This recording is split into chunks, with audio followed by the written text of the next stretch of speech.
এই দেখেন এখন আমাদের মাঝে এসে গেছে আমাদের সেই ভাইরাল বুজুরি সাহেব। আসসালামু আলাইকুম বুজুরি সাহেব।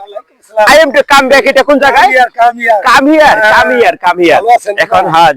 এখন আমরা কোথায় আসছি? আপনি তো মনে হয় একবার এই দক্ষিণ আফ্রিকাতে গেলেন, এই উগান্ডা থেকে আসছেন, আমি কিছু বুঝতেছি না।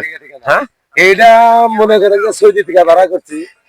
এই গাড়িটা সৌদি থেকে আমি সরাসরি আসলাম, শুনলাম যে নায়ক সালমান শাহ এবং শাবনূর কোন জায়গায় শুটিং করছে। এই যে আসেন আপনি দেখেন না, এই যে আমাদের সেই টাঙ্গাইলের মধুপুরে, ঠিক আছে, এই জায়গায় নায়ক সালমান শাহ এবং কি শাবনূর এখানে শুটিং করছে। ওই যে দেখা যায় একটা গাছ, আপনি দেখেন, আপনি তো আসলে আমাদের বাংলাদেশে নতুন আছেন, আপনি কিছু দেখতে পাচ্ছেন না। ওই যে জায়গাটা না, ওখানেই আমাদের সেই মরহুম সালমান শাহ এবং জীবিত শাবনূর ওই যে শুটিংটা করছে ওই জায়গায়।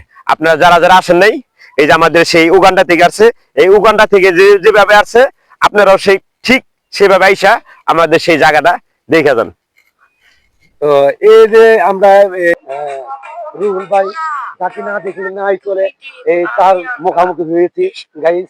তো এই যে নায়ক সালমান শাহ, যার নাম শুনছে নায়ক সালমান শাহ এবং শাবনূরে শুটিং হয়েছিল এই যে এই পার্কা গাছের এই জায়গায়, নায়ক সালমান শাহ এবং শাবনূরের সেই দৃশ্যটা দেখার জন্য, সেই দৃশ্যটা তুলে ধরার জন্য আমরা এসেছি ঢাকা থেকে। তো আমাদেরকে লাইক এবং শেয়ার কমেন্ট করবেন, আমাদের সাথে থাকবেন। আমাদের ইউটিউব চ্যানেলের নাম হলো সোহাইব ভাই এবং ফেসবুকের নাম থাকবে এলাকার পট ভাই। আমাদেরকে রুহুল ভাই এবং শিয়াব ভাই এবং ফরহাদ ভাই এবং সুজন ভাই, আমাদের টিমের সকল লোককে আপনারা দেখতে পারবেন। তো আপনারা ভালো থাকবেন আশা করি। আমরা এখন জায়গা